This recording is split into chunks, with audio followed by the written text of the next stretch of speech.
go. All right, Joe runs east forever. Lukey also runs east forever. What is the difference between their two positions as time goes on? Infinity. You say infinity? Okay.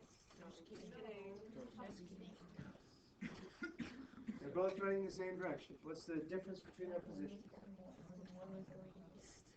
They're both going east. Like their distance, like Yeah, the distance between them. distance, like this way. What are you talking about? There's no vertical. It's not like there was ones on top of each other. They're both running this way. Yeah, well, like the distance between them, or like The that. distance between their positions, like forward, backward. Yeah? So here, if Marcus and I were both running that way, that's east. What's the distance between its approach? What did you say? Indeterminate. Why? Okay, good job. We didn't take clues. Now let's think. Because we don't know how fast, it wouldn't matter how fast each one ran, right? If they ran the same rate, then the distance would stay exactly the same. If one ran greater than the other, run faster than the other, then the distance would approach infinity. We cannot know. Okay, it is indeterminate. We need to know the rates. If we need to know the rates, then that implies, again, L'Hopital. Look at the rate at which each one changes. So this is a new style L'Hopital problem between two things. And it is the indeterminate form both getting bigger. The difference between the two, well, what the difference between the two approaches would matter which one gets bigger faster, right? So if the first one gets bigger faster, the difference approaches infinity. But if the second one gets bigger faster, the difference approaches negative infinity. And if they get approach at the same rate, they get bigger at the same rate, then their distance stays constant. So we would need to know their rates. You never, though, fight the temptation to take derivatives in the subtraction form, which will give you a wrong answer half the time. So instead, you always make it a quotient first and then use L'Hopital. So here's what I mean. All right?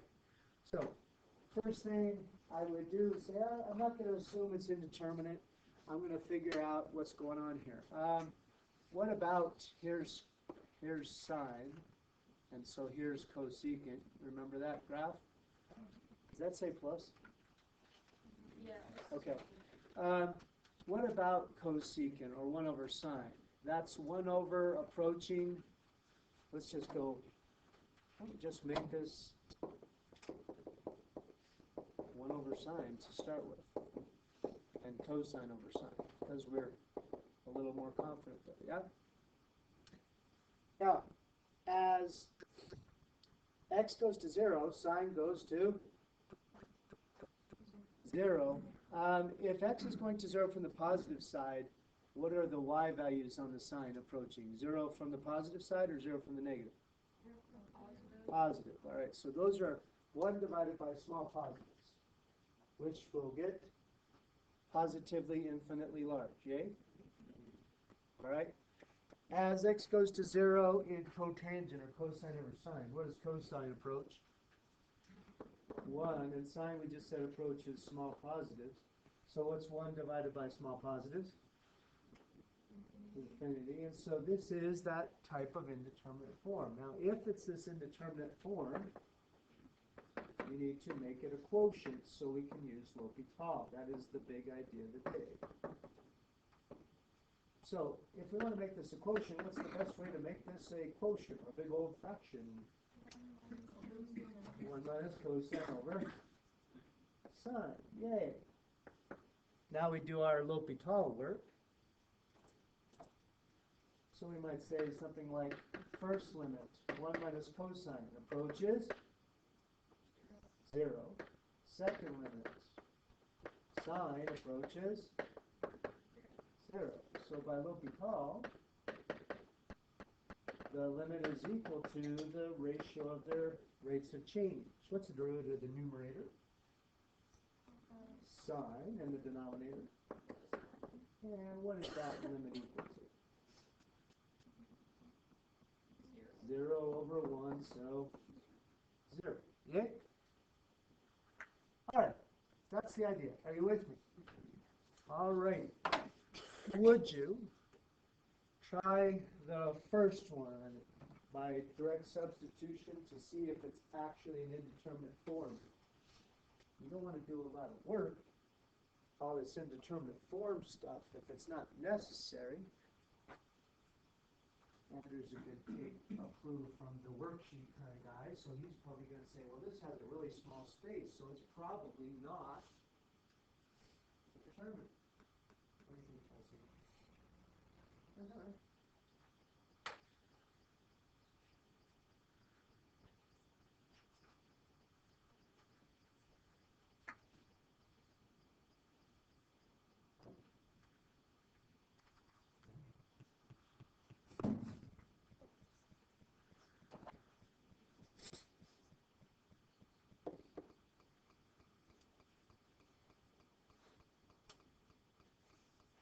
Okay, so as x goes to 0, what does cosine approach?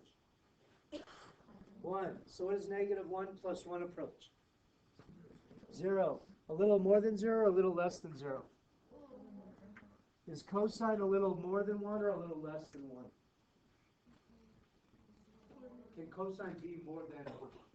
It cannot. So it must be a little less than 1, yeah? So what about negative 1 plus cosine? Will it be more than 0 or a little less than 0? Less than 0. Okay? Now that matters because that's going to make the difference between negative infinity and infinity, right? And they're pretty different. This guy, 1 over 0 from the right. So this approaches negative infinity. That approaches infinity. Negative infinity minus infinity. Is that, I wonder what that equals. No, that's not, I wonder what that equals. That's, I know what that equals. What does it equal? Negative infinity. That's not indeterminate. Alright? So there's no L'Hopital here. It's just, you know what it is. It's that. You down? Alright, now this one you can see is a little different in that it's additions. So we're going to have 1 over 0 from the negative side plus 1 over 0 from the positive side. It's negative infinity plus infinity, which is rearranged the same as infinity minus infinity. So is that an indeterminate? Yes. It is. Okay, so that's going to be a L'Hopital case. Make it a quotient, use L'Hopital.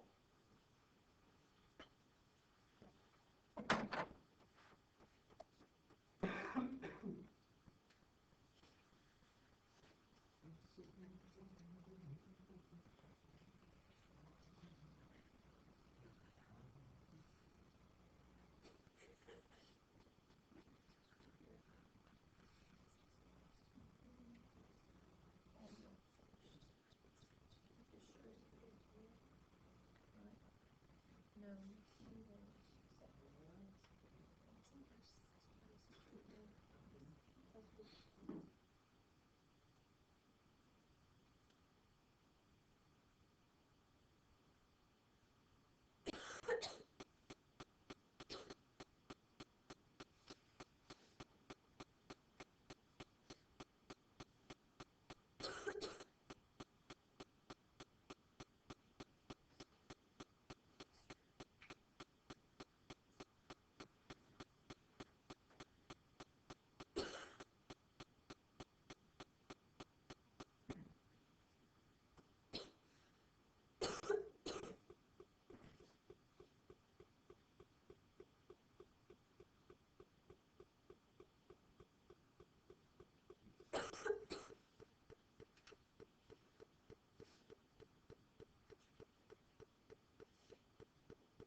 How we do?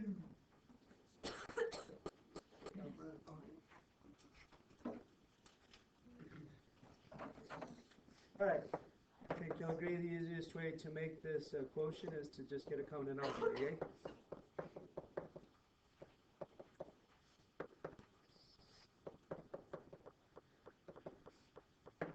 All right, so I can see that the top's going to go to 0, minus 1, plus 1. So I'm going to start my L'Hopital work.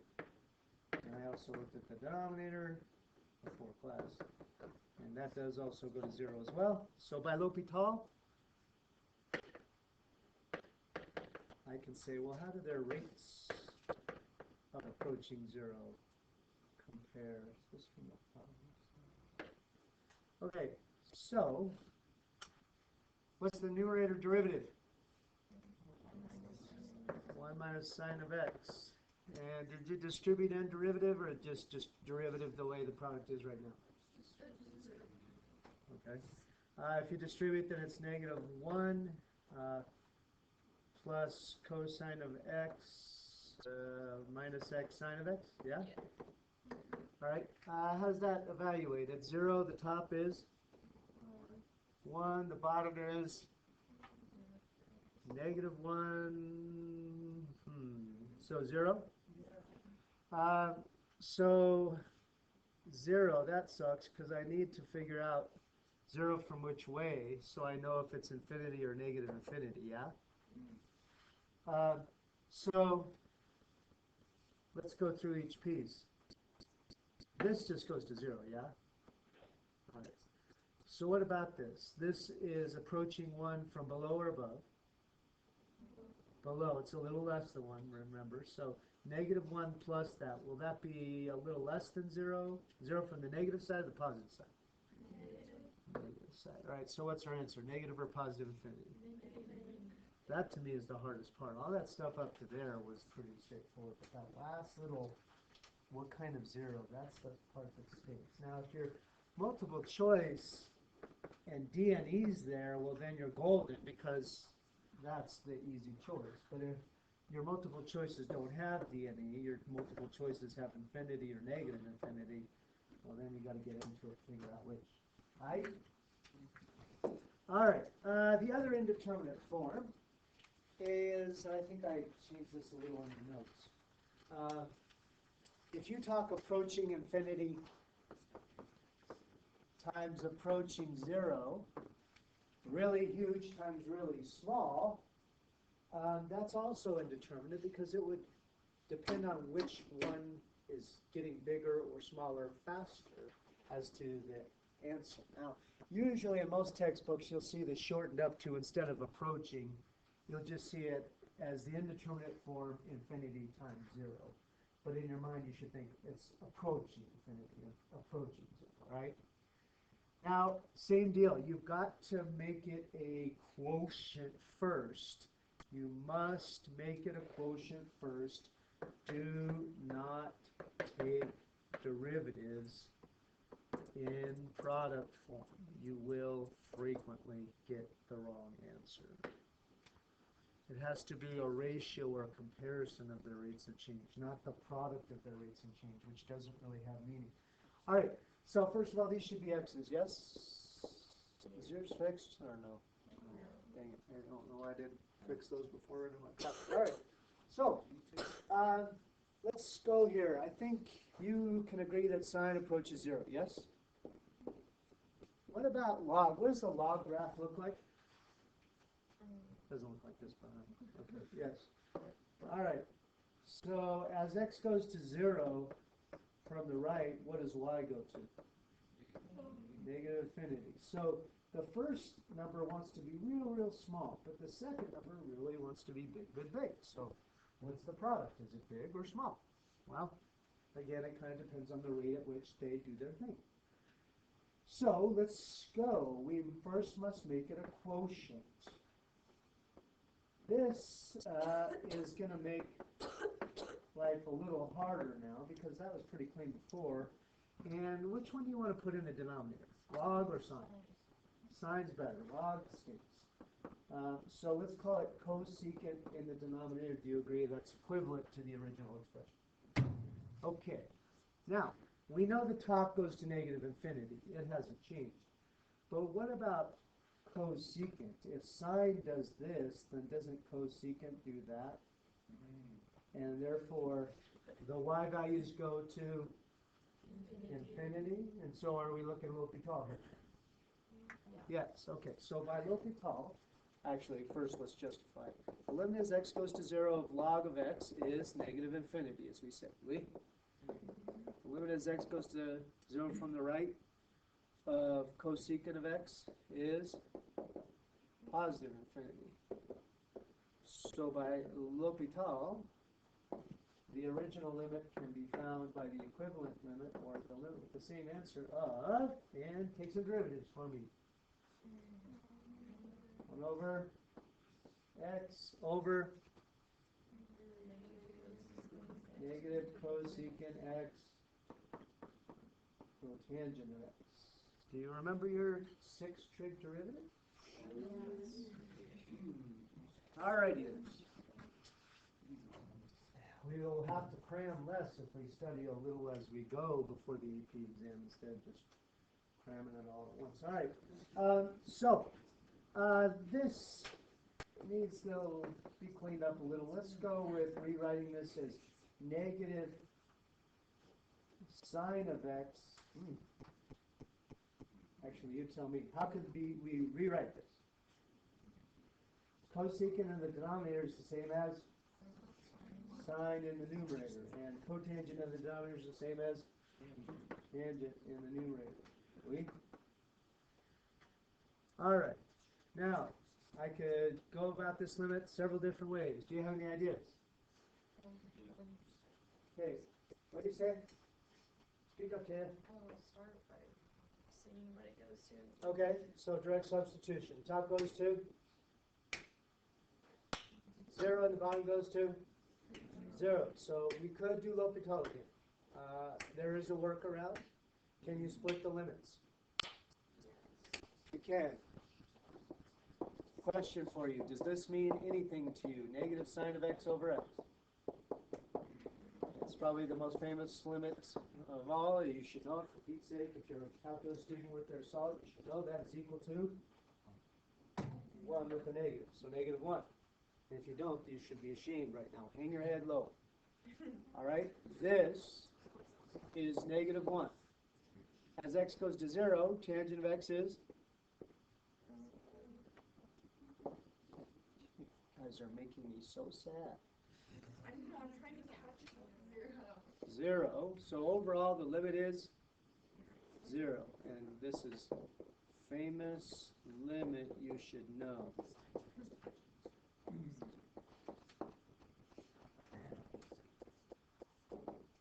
All right. So the limit is 0. And we're done and done. You follow me? Yeah. All right. Actually, not last but not least, we're going to do a couple of the homework, but I wouldn't even start by looking at this. I don't like that x to the negative infinity. I would probably start by just rewriting it. Now, technically, that's what we taught, yeah? And again, I tried to remind you, you have a lot of skills at your disposal, and what's the easiest way to that limit? End behavior, yeah. Just what's the end behavior there? E the x wins, so it goes to 0. Now, when you use end behavior, if you would just parenthetically, don't do that on the AP test, but in the homework, just so I know, hey, I did the problem, I didn't just look it up in the back of the book, and this is my thought. That helps you. You with me? Yes. All right. Would you get out yesterday's homework? Then I think you skipped 4. I'm going to do those now real quick. 5, 6, 7, and 8. Maybe 5. You didn't bring your math homework to like a firefighter coming to borrow that. Can you borrow a hose? Oh, yes. All right. Here we go. 5, 6, 7, and 8.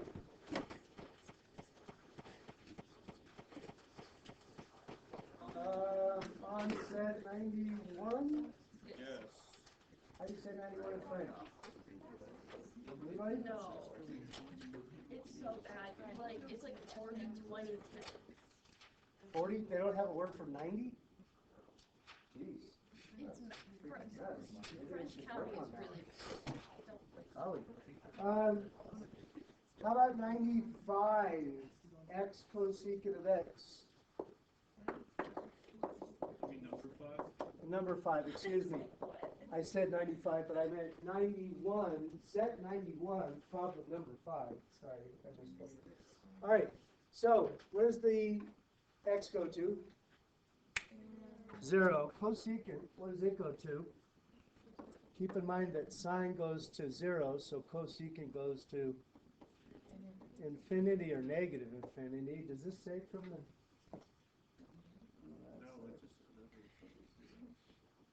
Well, maybe it'll work itself out. So, the limit as x goes to 0 of x over sine of x. That's actually sort of a famous limit. What is it equal to? 1. All right, so let's just go with no L'Hopital there. We just know that's 1. All right, you with me? 6. Let's hope this is a indeterminate form. What does the first one go to? 0. What does the log go to? Negative infinity. Is 0 approaching 0 times approaching negative infinity indeterminate? It is. Can I start taking the derivatives the way it is now? No. You cannot. What must I do first? Make it a quotient. So call it log of x over x to the negative first. You agree that's mathematically equivalent? All right. Now the top goes to negative infinity. The bottom goes to 1 over 0, which is infinity. And so it is indeterminate. So the limit as x goes to 0 of log of x. Say what it is. Negative infinity. The limit as x goes to 0 of x to the negative 1, or 1 over x, goes to infinity. And so negative infinity over infinity calls for L'Hopital. Yes. We use L'Hopital. And we get the top derivative of 1 over x. And the bottom derivative of negative 1 over x to the negative second, or negative 1 over x squared. Okay. Evaluate or simplify algebraically first? Simplify algebraically. What is this equivalent to? Negative x in the numerator over 1, so this goes to 0. You follow? All right, let's handle it. On your own. Number 7, the limit as x goes to pi over 2 from the left of secant cosine of 3x.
How's it going?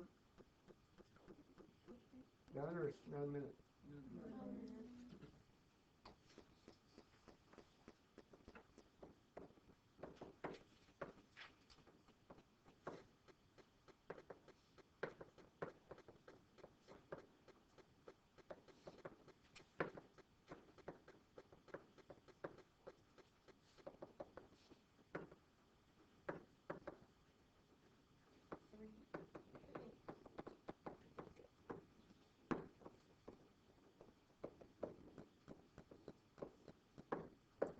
What'd you get?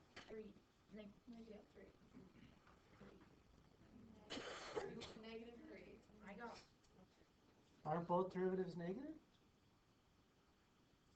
I don't know, I just got For the top one, you get -1, so -1 times -3 is -3. And then you get -1 in the denominator. Because it becomes sine of 3 pi over 2, which is -1. Oh, oh yeah, I was just assuming there were ones. I see, -3, I got you. -3 times 3 pi over 2 is -1. Good call, Monica, you're a champ. Okay, so 3 negatives overall is indeed -3. Oh, I missed that one at the last minute. All right, how about 8? Finish it up. 8 is, the limit as x goes to 0 of 1 over sine minus 1 over x. Let's go from the right just so we can eliminate that part of the confusion and just focus on the L'Hopital.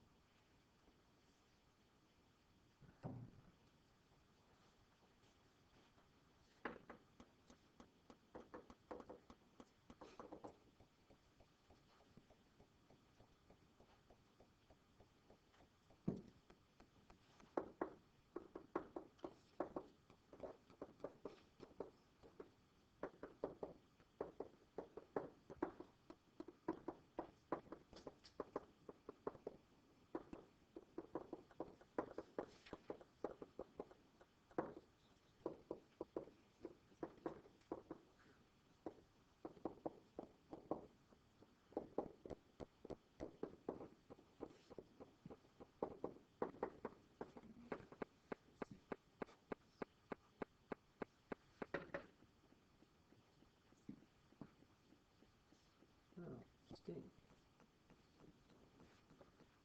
Is it still indeterminate? Yes? So you have to do L'Hopital again?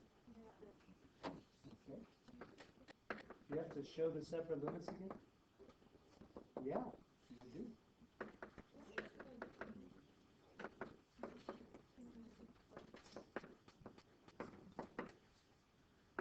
L'Hopital 2 times, or a second time. Sine of x, that sucks. Negative x sine of x plus cosine of x, that's good. Plus cosine of x, that's good. So you're getting 0 over 0 plus 2. Copy, people. You're not? You're not getting. You got 0 over 0 plus 2? Did I take the derivative wrong? You did? What was your derivative of x cosine of x plus sine? Wasn't it 3 terms? Okay. Okay. So it is 0. All right. Cool. That should do it. You have 1 set of homework or 2? Yay! Oh, happy day. 91 question. Stanley. What? 1. 20. 1 and 20. 14.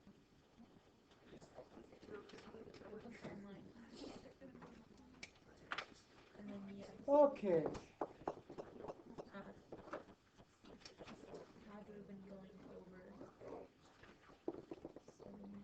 All right. I think you'll agree that there are many cylinders you could inscribe in here, like that, or like that,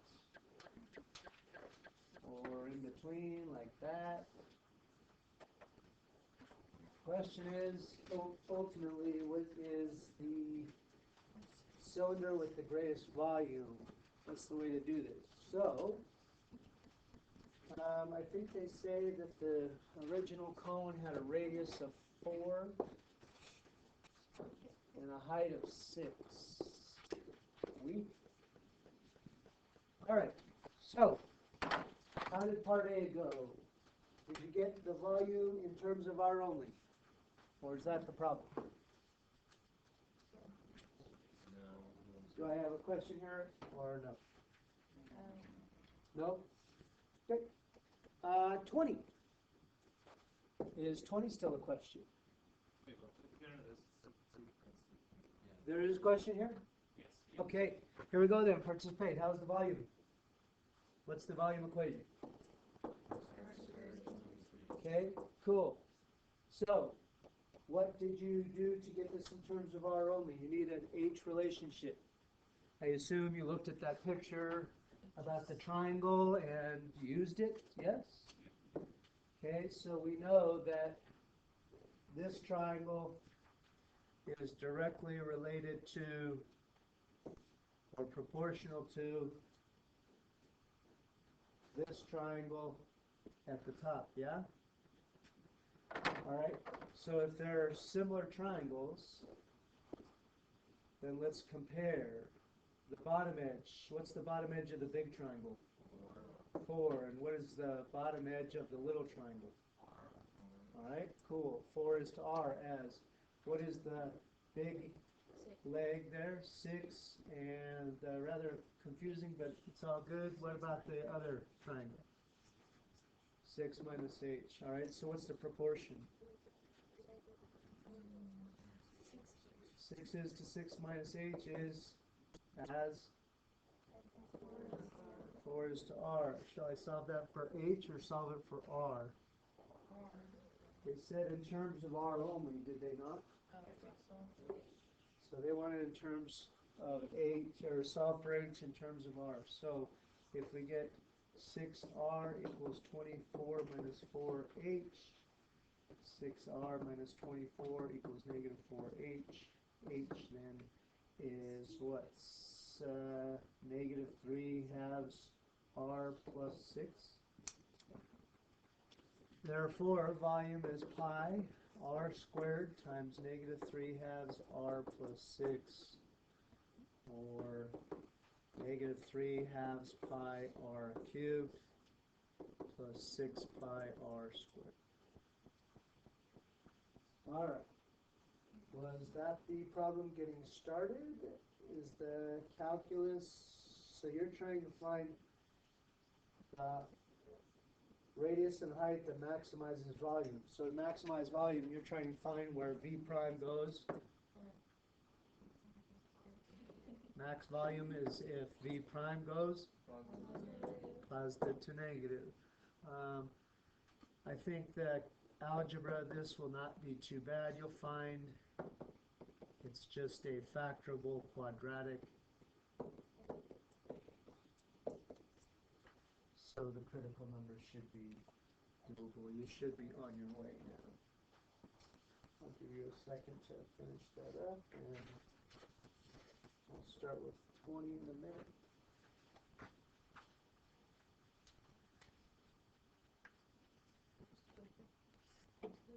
Yes.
All right, ready to move on to 20 or not yet?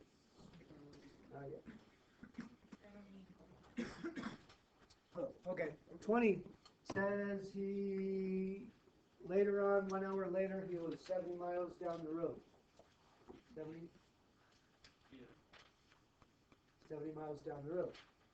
So in terms of his average speed, change of position, his position at 1 hour minus his position at 0 hours was 70 miles in 1 hour, yes?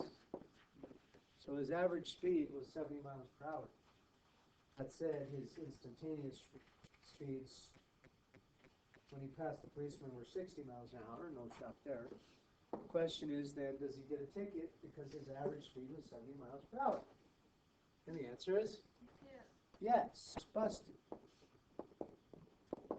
By MBT, position is continuous and differentiable.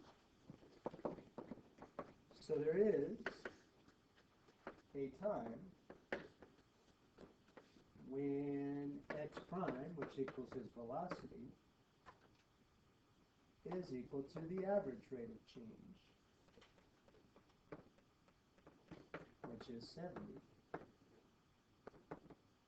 So he must have been going 70 miles per hour at some point. Ha! See, you didn't think policemen knew the MBT, but they do. All right, 14. Question on 14. Is 14 still a question? Yes?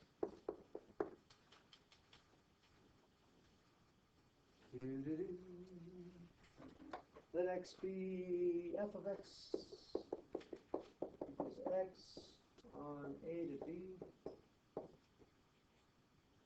Show the C guaranteed by the mean value theorem for integrals is the midpoint. All right, not sure what that midpoint stuff is. I guess that'll come later. Right now, I'm just going to plow ahead. Mean value theorem for integrals says there's got to be an x that makes the average value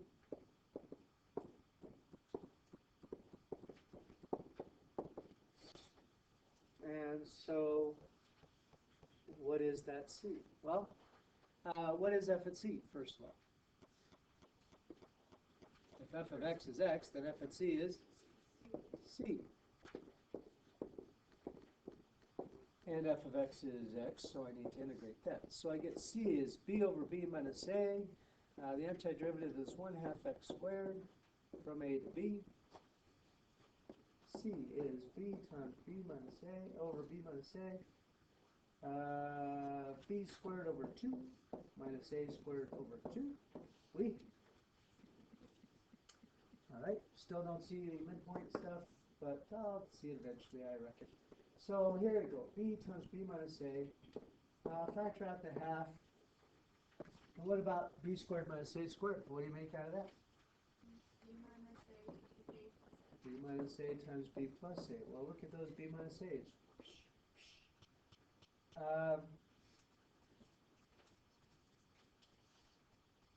Why is that b?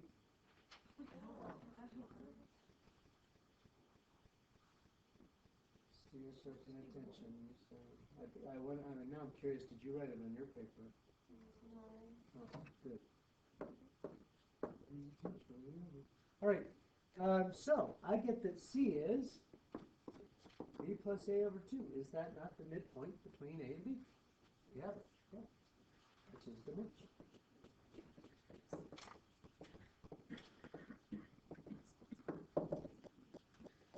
So, good. Alrighty. Good deal. If there's a problem on tonight's homework you'd like to look at together, hi. You must. Let me know if you have questions on the homework and you're shy.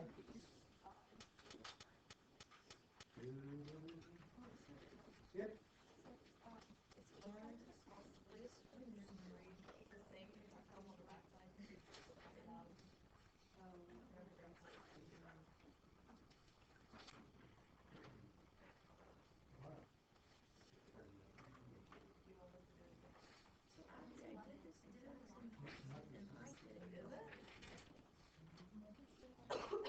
Yeah, because I got mine too. You did it right. That's the thing I'll do. I just don't know where I screwed it. Nice try though. And we cross out problems. I'm on to your game, Monica. Where's mine?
Oh, I took a ribbon.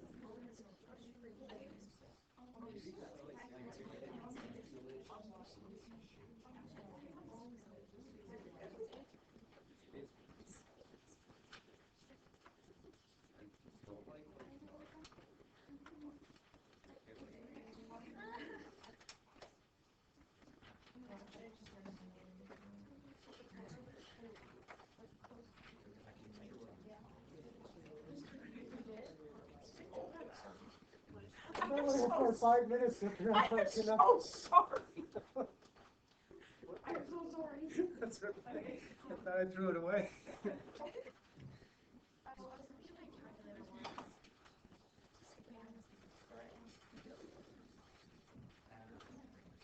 We don't need to book at all tonight, right? That's correct, yes. No, I'll take it when I'm ready.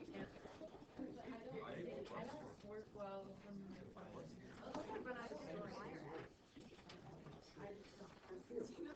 All right, people. Have a wonderful day.